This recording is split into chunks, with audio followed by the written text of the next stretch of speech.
by. Here we go. And yeah, we got all that.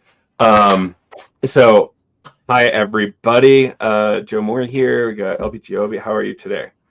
I am good. How are you? Doing lovely. Where are you in the world?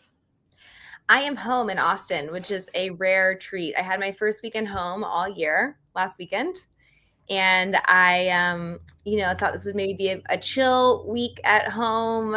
It turned out to be not that, but at least I'm sleeping in my bed. So I'm very grateful for that. So it's huge. It's huger than many of us think. It is huge. It is life-changing. Yeah. Cool. Well, I'm really excited for this one. We're particularly here to talk about an event that is this weekend, Bicycle Day on Saturday. It's every 7 years or so we get a bicycle day on a Saturday, which is lovely. And you're right. I guess that is a treat. Right. It's cool. So like when I started going, it was like a Tuesday night. I'm like, this is crazy. I have to go to work. And these days, this is my work, so it's a little different. What a treat. Yeah, so this is gonna be really fun. Have you been to this Meow Wolf Denver situation? No, I've only been to Meow Wolf in New Mexico. I played there, which I think is the original one, but I have not been to the Denver one. And honestly, I know the concept of Bicycle Day, but I've never done an event or engaged around it. So I'm excited to see what that's like and learn more. I'm bringing my mom, so she'll be there. Awesome. It's gonna be very cool. I think it's gonna be somewhat I don't want to say tame, but tamer than we all might expect. And I'm excited because what they're doing is an actual bicycle ride around Denver. And then what time is that at? Let's pull it up. So their website is You Are the Portal for everybody that wants to know about it. And this event is on Saturday. There's still tickets available. I'm pulling it up. So I'm just going to do a DIY bicycle day. I don't know if I'm joining the larger one. I'm going to ride bikes around Rhino, if you know, like that zone of Denver. Oh, cool.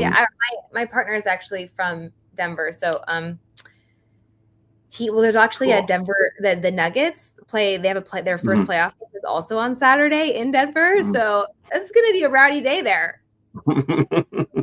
Thankfully, there's a little separation between the basketball situation and Meow Wolf, but it is right next door to the football arena, which is awkward and always interesting to me.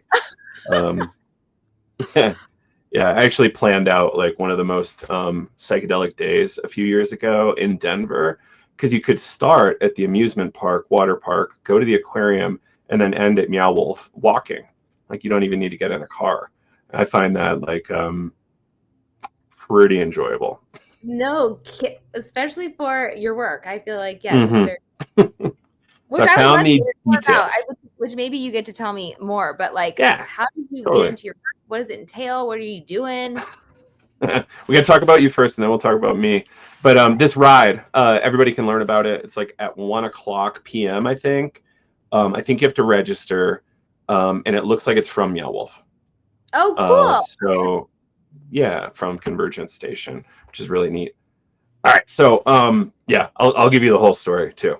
But let's talk about you. So, how did you come on my radar? I think it was early days when you were starting to do, trying to include a bunch of samples of Jerry and the Dead, and then all of a sudden, I didn't catch you during COVID like some of my friends did, but like a lot of Burning Man YouTubes and other kind of really fun DJ stuff started popping up on YouTube, and then all of a sudden you were on, the Diplo station. Now you're on BPM doing Femhouse Radio, which is super cool. I've listened to a few, and I was like, this is something I wish I could listen to all the time, because it's such an interesting take on electronic music. Like, how do we break out of this weird bubble? Which in a lot of ways is what we did. We were in a bubble, and we're like, how do we pop this? Because the vision is a lot bigger than commerce allows it to be easily. So we have to kind of shake things up, right? Yeah. So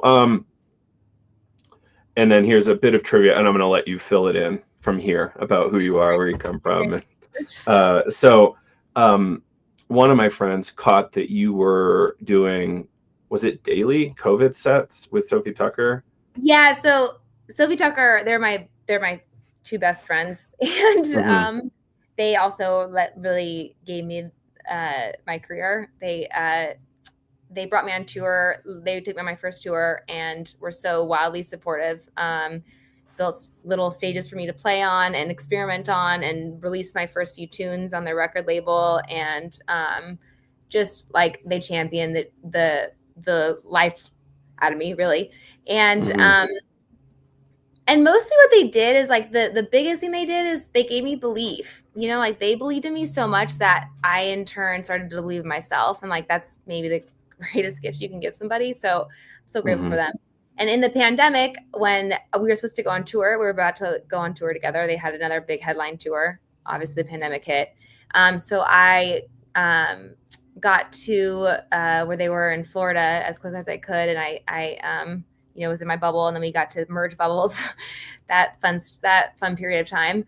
And I was doing, they started streaming on Twitch daily. And so I would stream before them. And, again, we got to just be in a house for months making music and streaming. It was a wild time. That's good. So you have like a background, I believe, classically trained in jazz piano from UC Berkeley. Like when did DJing come in? Yeah, not till it's so funny looking back now. There was like a sister program at UC Berkeley for electronic music, and I was like, I wish I could go back and shake my younger self, like pay attention. I was so uninterested. Not real music. So I had some amazing professors be like, I think you should explore this, and the irony. So I studied piano. I started studying with a teacher in second grade in Eugene, Oregon, where I grew up. And then I went to UC Berkeley for school, and I ended up studying jazz piano with Myra Melford, who's incredible. She studied with Sun Ra, and she was a wild spiritual person. And I was really focused on jazz piano and, music theory and things like that, and graduated with a degree with jazz piano performance. And then I was like, oh shit, what am I gonna do with this? I'm up to my eyeballs in debt from college. And I was like, maybe that wasn't the smartest choice of majors, but I actually was reading this book called Bill Graham Presents in my last semester at school, and I really it was probably, and I read it electively, and it really was the first time I felt my blood rushing like that throughout most of college. And I think it was because the history of my parents are big Deadheads and following the Dead, and that time period, and when Bill Graham started promoting them, it just got me. I just felt really in touch with my roots and excited, and I started doing some research about Bill Graham. And the guy who took over Bill's company when he passed was a gentleman named Greg Perloff, and Greg Perloff started a company called Another Planet Entertainment. And it turns out that their office building was blocks away from my apartment in Berkeley, which actually was the same corner intersection that Phil Lesh lived on for a while. So I walked down to Another Planet, and I'd written a letter as to why they should hire me, and I rang the bell, and I pretended like I had an appointment with Greg Perloff, the CEO. And so they let me in because I was so confident, so ignorant, like ignorance is bliss, right? And so they let me in, and they saw I was this like 20-year-old kid, and they were like, do you really have an appointment with him? And I was like, okay, I don't have an appointment with him, but please just read this letter. And they were like, mate, should we call the security? What's going on here? Luckily, Greg walked out of his office at that time, so I was able to walk up to him. I'm like, before you kick me out, like, please just read this letter. And he read it, and he gave me an internship on the spot. So I started working at Another Planet, and really, getting to dive into the history of concert promoting, and really learned there about the music industry. What is a manager? What is an agent? And about this, and I would also play solo jazz piano gigs at this dive bar, Madrone Art Bar in San Francisco, which was right next to one of the venues, The Independent, that the Another Planet promoted, and I did the marketing for. So I would go play there, and then I would go to a show. It was a really fun time in my life. And one of the gigs, a producer for Daft Punk actually was there, and came up to me and was like, I'm putting together this all-female jazz band, all-female electronic band with but all the players have an understanding of jazz, and we'll teach you the electronic part. And again, ignorance is bliss. So I was like, this sounds like fun. I called my dad, and I was like, this is crazy. Like, does this sound like an insane leap? And he was like, you know what? You don't have golden handcuffs yet. You don't have a mortgage yet. You're just take the plunge while you can. So I moved to LA, and I was with this band, and that's sort of when I started to learn. Finally, started to dive into the electronic production portion of my life. And I kind of came to production through sound design because I fell in love with synthesis and sound design. And then I started getting more comfortable with electronics, and I wanted to do software synth sound design. And eventually I read that only 3% of producers were women. And so that really made me want to double down on, I didn't really have a natural knack towards it, but I wanted to be visual representation for more women to be in the space they wanted. So I started producing the band and learning Ableton and Pro Tools, and that's sort of how I got here. That's awesome. That's awesome. Long story long, that's how I got here. Yeah. Well, thank you for sharing that. That's super cool. And like, at what moment did you kind of develop this Grateful Dead concept of bringing like Jerry and Dead samples in? Dude, life is just so crazy to think back to how this started and what has blossomed from it. Yeah. This started because I was in the pandemic and I really, really, really miss my parents. And, you know, they're older, obviously, and I wasn't able to see them for so long. And so I was doing these streams on Twitch, and my parents would always tune in so that they could see me and feel, you know, that presence kind of together, separate but together. And, you know, the same group of people would kind of tune into the stream every day. There's like the same, you know, obviously some new people, but most of the same audience. And in that way, I started seeing myself as a jam band, of like a one female jam band, because you have to be as experimental as possible. It's the same group of, you know, you go to 10 nights in a row of Fish or whatever. It's, you know, you want to make it as fun for yourself and the audience as possible. So I started like separating, using the CDJs as like, okay, I would bounce out just like drum loops and put them in one. I would use, you know, different instrument loops in another one, acapellas in another one. I'd have everything keyed so I could mix and match as I wanted, and I could jam on the piano with that however I wanted. And around this time, I got my hands on some Grateful Dead stems. My friend was working at a studio that had them. And I was like, obviously not going to exploit these, but I'm going to just rewarp them and repitch them and like loop them over my music. And so when my parents tune into my streams, I'm going to have little presents for them, like little nuggets of, you know, the Grateful Dead for them.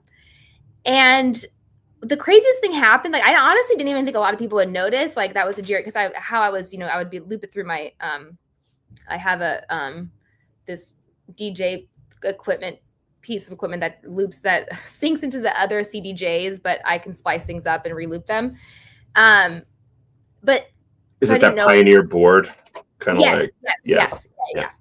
So I didn't know if people would even recognize necessarily that this was. I really just started with Jerry's guitar, because that's to me like that was, it's like Jerry's voice and his guitar in my house. It was like his voice was familiar as an uncle's voice to me growing up, obviously, you know.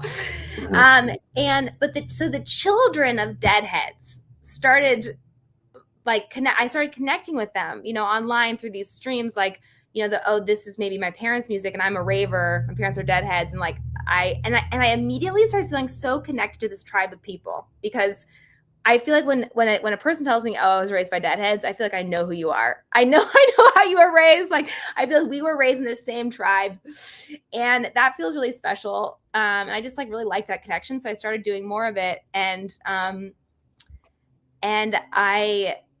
did this, I was asked to do a Backline stream. And Backline is an amazing organization in the music industry that helps touring artists with their mental health. And Bob Weir was on the same stream. And so like I was, you know, posting on social media joking, like, I'm playing a show with Bob Weir, ha, you know.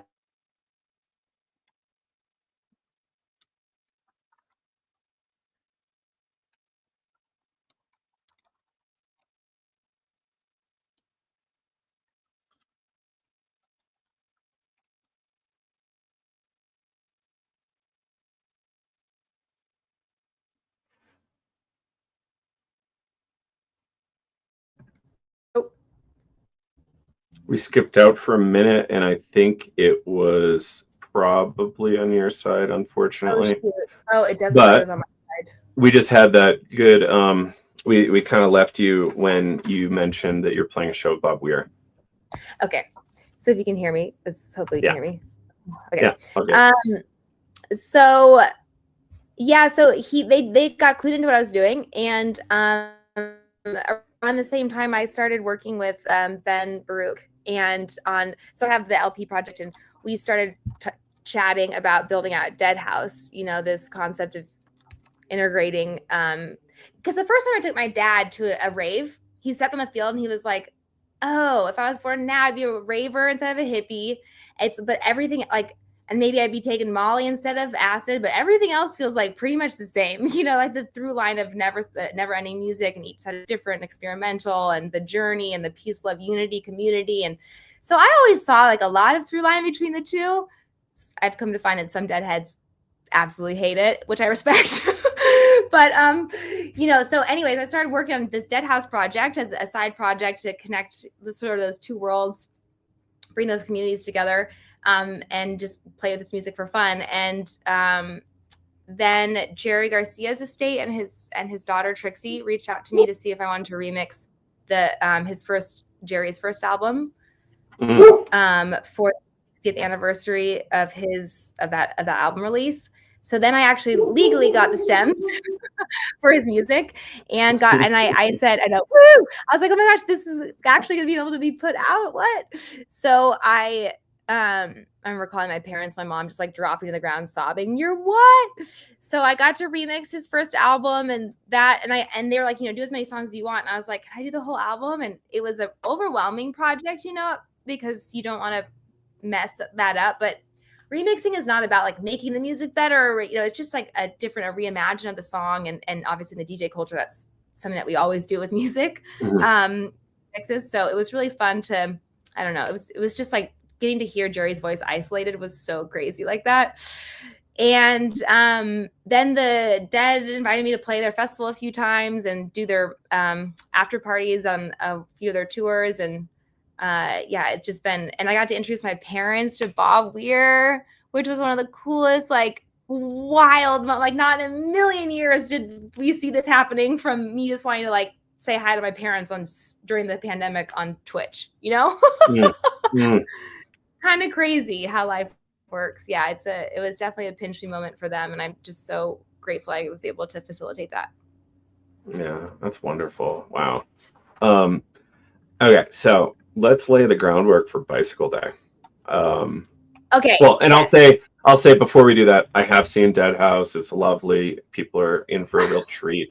And I saw it in February. So we'll if we have time, we can dig into that a little bit. But I kind of want to like talk about Bicycle Day. Like, so what do you know at this point? I'll give you everything after that. I just know this was the day that acid was, I don't know, not created, but maybe experimented with or tried for the first time. It was, roughly speaking, the first time LSD was used knowingly. Okay, knowingly. I believe it was the day before was accidentally. And then, so, like, can you imagine somebody who's more anal retentive than like the concept of a Swiss chemist? Like, so, like, I think it's just perfect, right? It's like so perfect. And he accidentally got some on his skin, and he's like, I don't know what happened. Like, assumed he accidentally had an exposure in his lab. Okay, but also how scary, you don't know what's happening.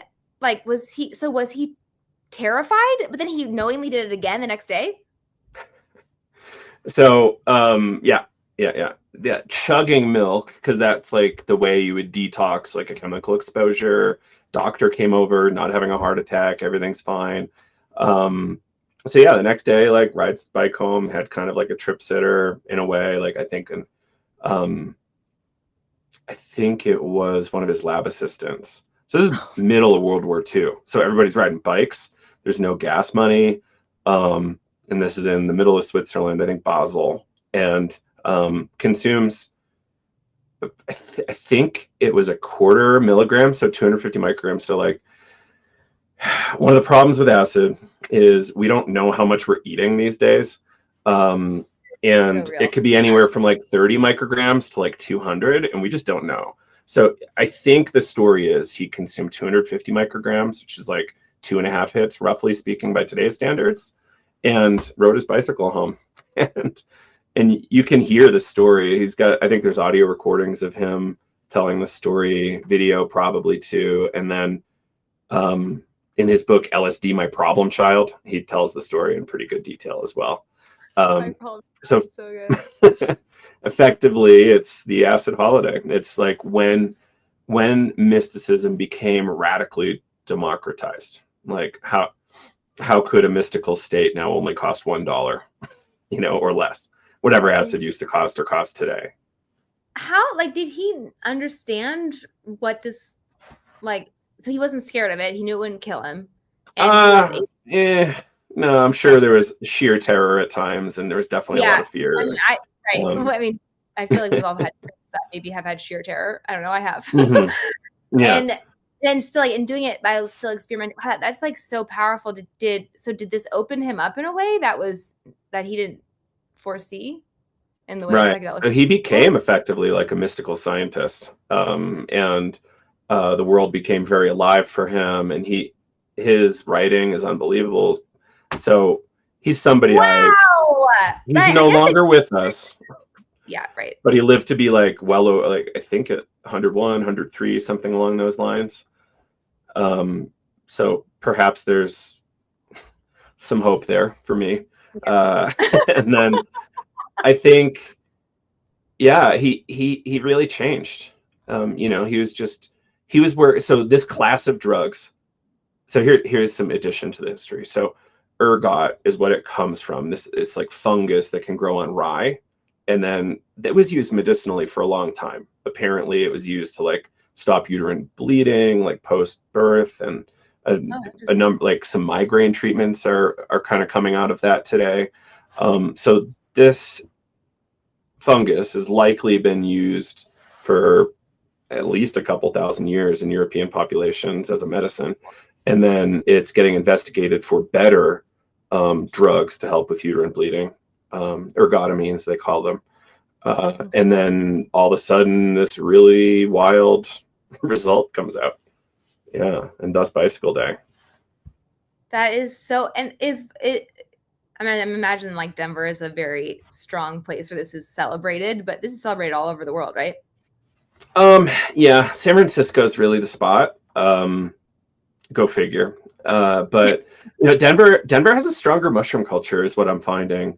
I'm regularly talking about LSD, but well, it's legal in a way here. Right, mushrooms. Right. I think we're far way away from LSD being legal here, though. I'm going to work on that. Okay. So, yeah, can you tell me your story? Oh yeah, sure. Trying to think if there's one other story to tell first on Albert Hoffman.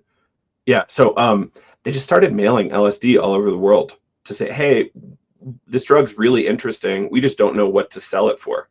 Can you tell us what to sell it for? And yeah, that's kind of like how it got all over the world, how the CIA got it, how all the psychiatrists got it, all this fun stuff. So yeah, my story, unless you have any questions on those points.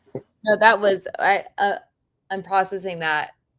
Because I thought that the CIA, or is this true? Maybe this is a lore, but weren't they using it like as a form of torture? The idea, so there's a whole mess of programs around mind control, and torture was one of those things. Okay. And they were using LSD in a number of the MK Ultra projects, and I think it was primarily of interest as a truth serum. But get this, they would just dose each other at the CIA. They're going around Langley dosing each other. Yeah, like not, it's assault by my standards today, but they were treading new ground. They just were being macho men in the 50s or 60s or whatever it was. Yeah, and they would like dose people at like brothels and just dose all sorts of people and see what would happen. And I think there was some evidence of dosing in Europe by the CIA too, with cooperation from the French government, which is wild. Oh my God, that is so wild. I don't know why. I guess I know I just saw this, but so my English teacher in high school in Eugene, Mrs. Babs, was married to Ken Babs, and so for my AP English course, we got to watch some of the acid tapes, like from the acid parties with Ken Kesey. That's amazing. yeah, that was Ken Kesey's best friend is Ken Babs, and like the Dead, and yeah, and that was so normalized in my, psychedelics were always a really positive thing in my world, and like I didn't even really see it as like a party drug ever. I saw it as like an exploration. I guess it's how it was always sort of. That's how my family spoke about it. And that's how that they showed that to us in high school. And so, which is kind of a trip to think about. But yeah, I think that it's a really special tool when used right. Yeah. In my high school, they were telling me, don't ever use it, not even once. I wish I could see electric lead acid test videos. So crazy. I remember my friends when I went to college, like some friends told me that was their experience with the learning about, their drug curriculum. Like that is so wild that yeah. The Just Say No days. And they're coming back. So my story, I started accidentally reading about LSD psychotherapy in 2001 as I'm entering my freshman year of undergrad in the middle of New Hampshire. And I'm like, this sounds like BS, but I'm going to dig deeper. And like, I found 3 really impressive books in my school library. And I was able to just dig into the LSD research that was happening in Soviet Prague at the time, which was only for the elites in the Soviet Union, because they had elites somehow. And then the results were stellar. Like the data was really compelling for addiction and trauma. There's all sorts of wild research like around like administering LSD and other psychedelics to people with autism, schizophrenia. And in some cases, there is some interesting, hopeful stuff.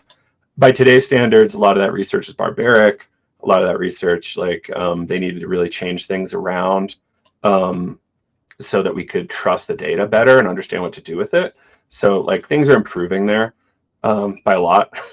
But, tragically, the drug war happened, research got shut down, and we're having to, in a lot of ways, start over with the research. So I started reading those books, started going to holotropic breathwork workshops, which is in the tradition of LSD psychotherapy that I was reading about, Dr. Stan Grof's work, and then found some mentorship in Vermont by some people who studied under him, who had some really great backgrounds of their own, and then started promoting events in Boston, just getting people together to talk about their psychedelic experiences. So I would have like, and this is all a young kid trying to find drugs and find some friends. And I'm like, oh, you know what? I'll just host like Burning Man mixers and have people talk about ayahuasca and psychedelics. Great.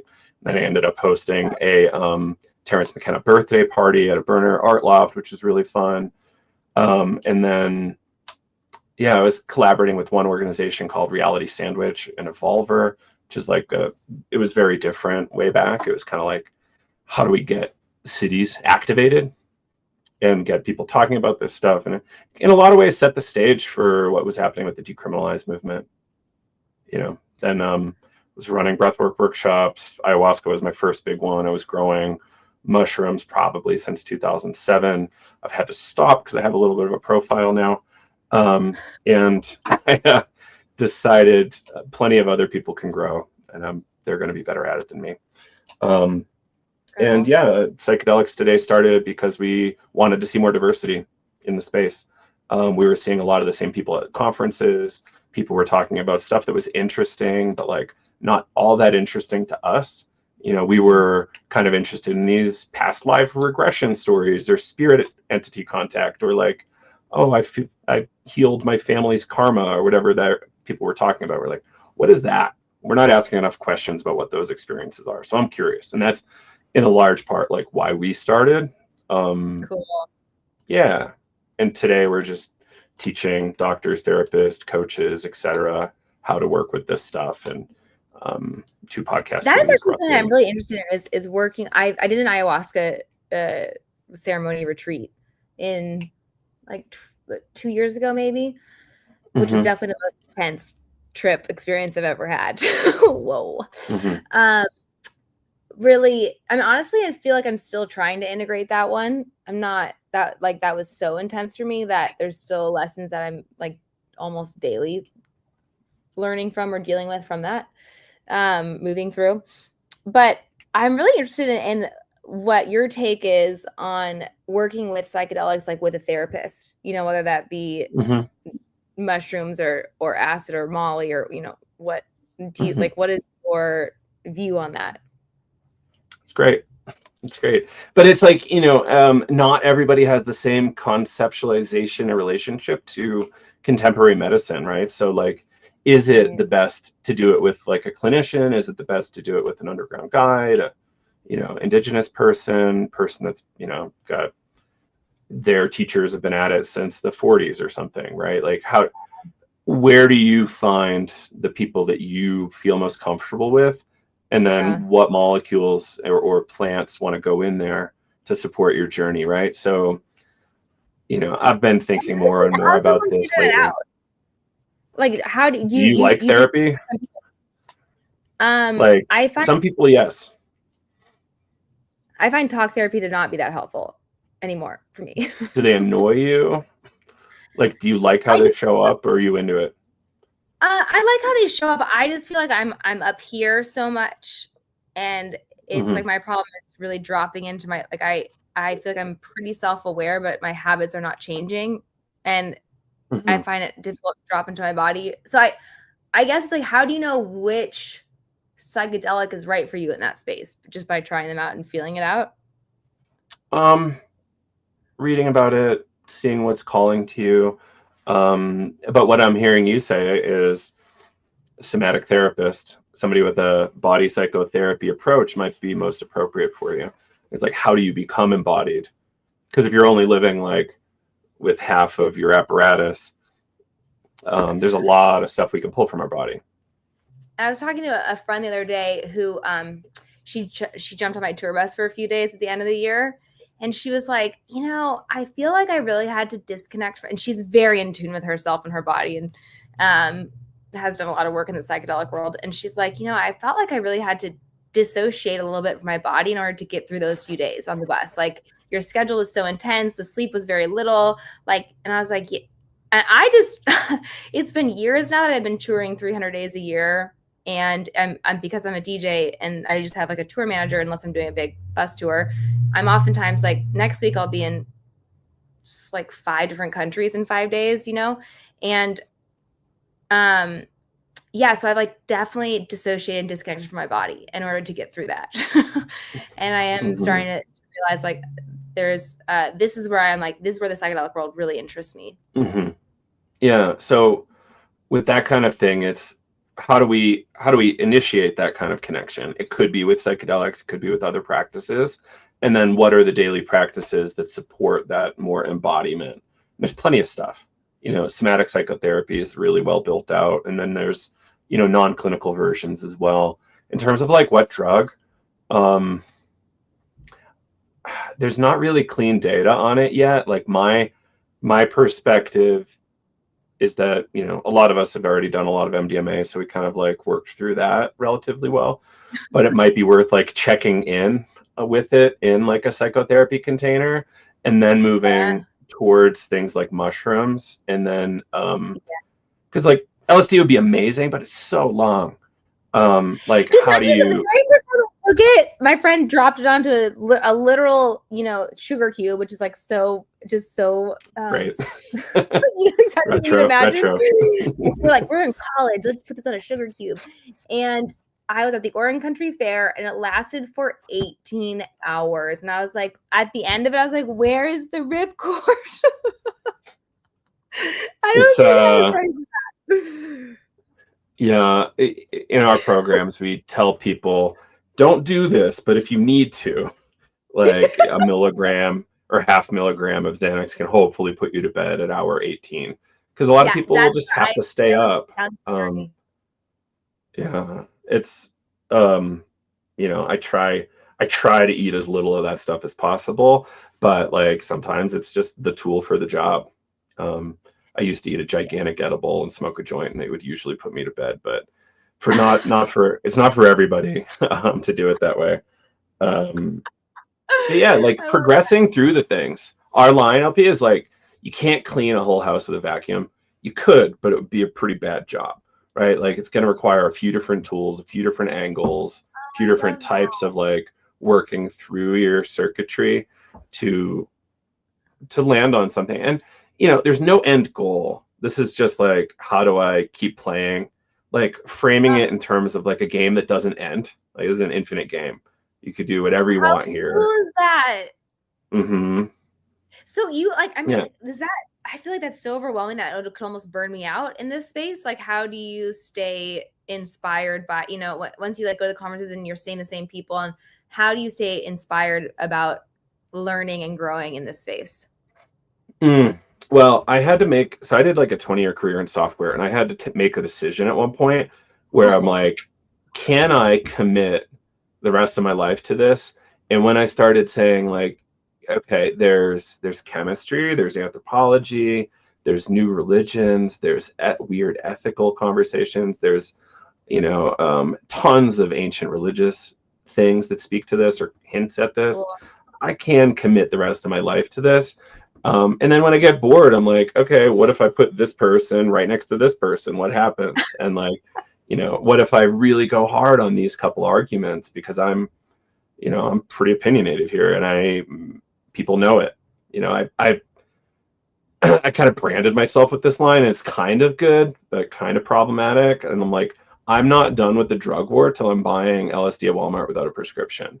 And I say it that way, and I structure it that way, like for a reason, to make a point. And people are like, I don't know about Walmart. I'm like, okay, you can go buy it from Whole Foods from Jeff. Like, cool, don't care. It's the same molecule. CVS.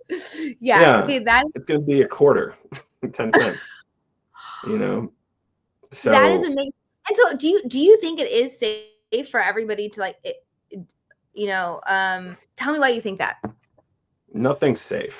I just think anything is better than the current drug war situation that we're perpetuating. Like I and many people I know have lost a lot of folks to the drug war, and I suggest that, and I'm pretty certain that because of the drug war, fentanyl is here in a major way, contaminating drug supply and killing people.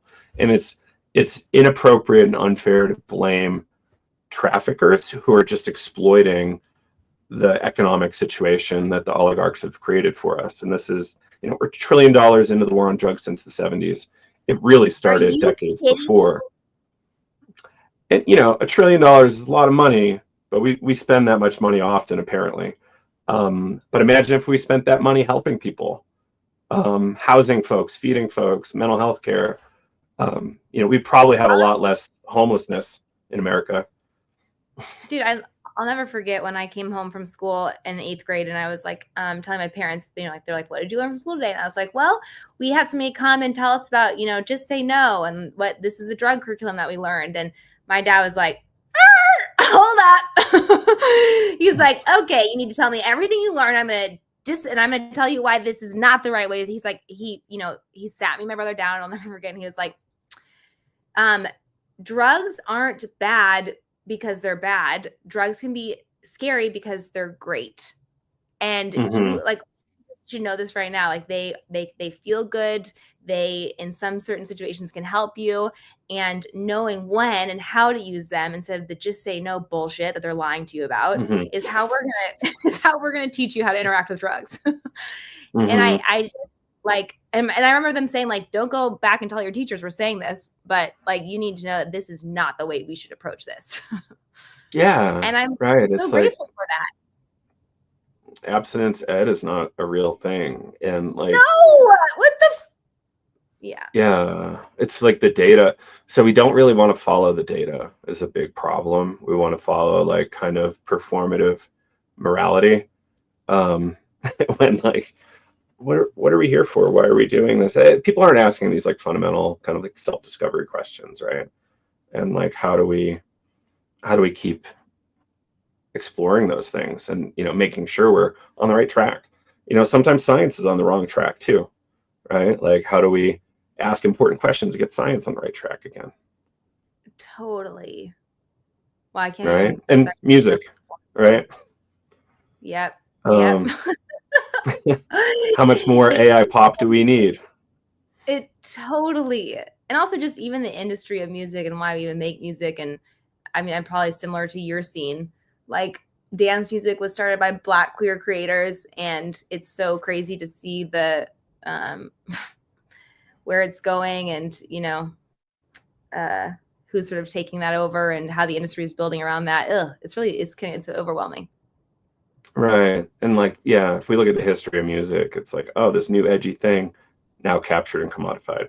New edgy thing. So it's like, how do we kind of It's gonna happen, right? That's what we're here to. It's just gonna happen. But like, how do we just kind of make it awkward for them to commercialize for a year or two? Like, and I'm there. Like, I DJ stuff at Burning Man's like very much not okay, and like I'm very into that, and I don't have any hopes. I'm not going to play that stuff out loud like in a normal place.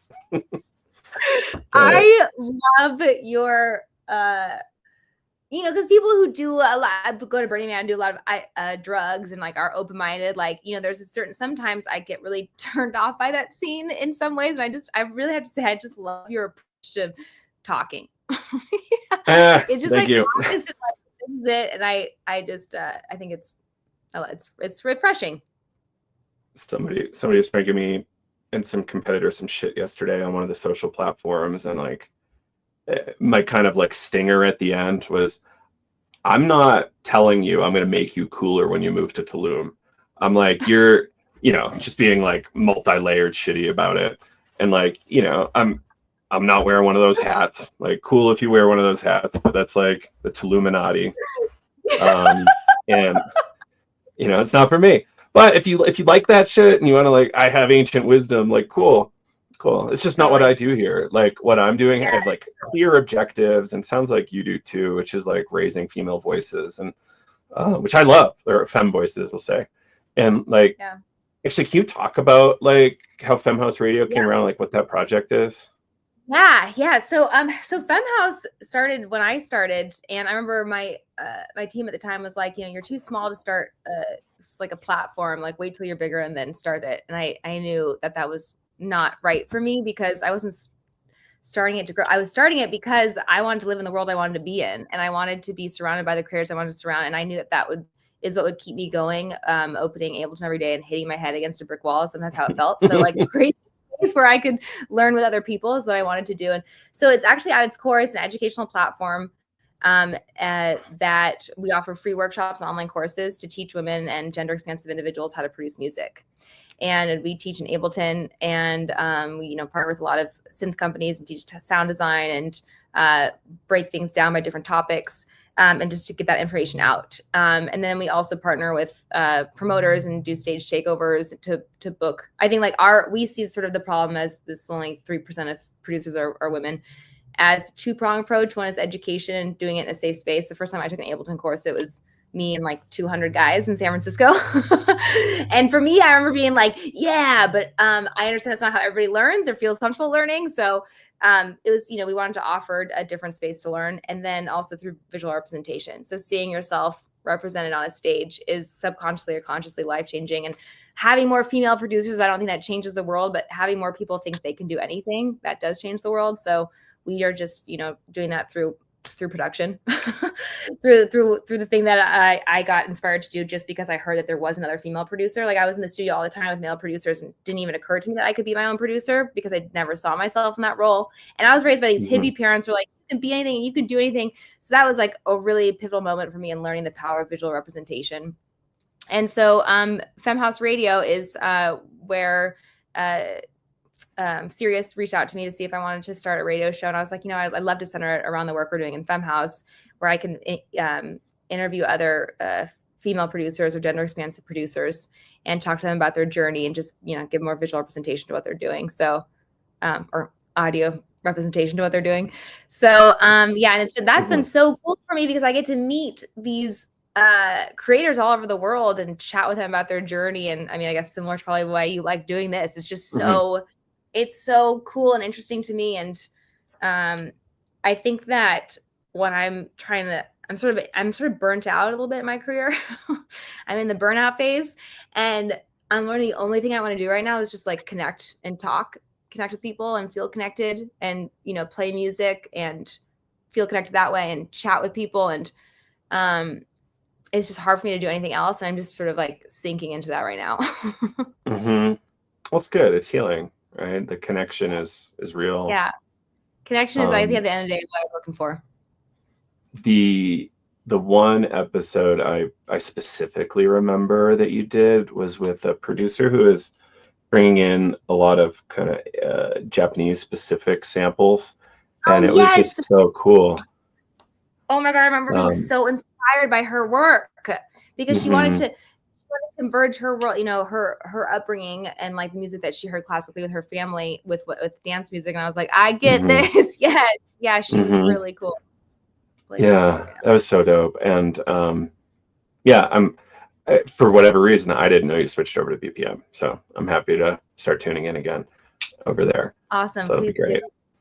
Yeah. And all right, so to kind of wind this down, we're here promoting your kind of Dead House set at Meow Wolf at Portal's Bicycle Day event on April 19. Very excited about it. I'm stoked. I've been looking forward to it for a while. Yeah.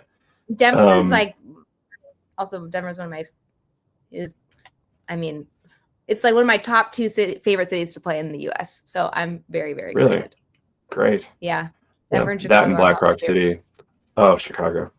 One of my friends has a 13-year-old daughter, and I think they watched your Titanic's End set daily for like a year. So you produced a young female DJ that way. That means, honestly, that means hearing that means the world to me. Like, that is for sure my why. So thank you for sharing that. Absolutely. Yeah. Well, LP, I'm really excited we were able to connect. Thank you for being here. I hope to see you on Saturday and chat a little bit more about this fun stuff. And I would love to. And thank you for sharing with what you do. I think it's really, really important. You know, I think I was lucky enough to have access to like getting to know about this world more, but I'm realizing that it's not how everybody maybe got to be connected to this space. And I just think the work you're doing is really important. Yeah. Thanks for saying that. Same to you. Yeah. And let's cut here and we'll see you on Saturday. Cool.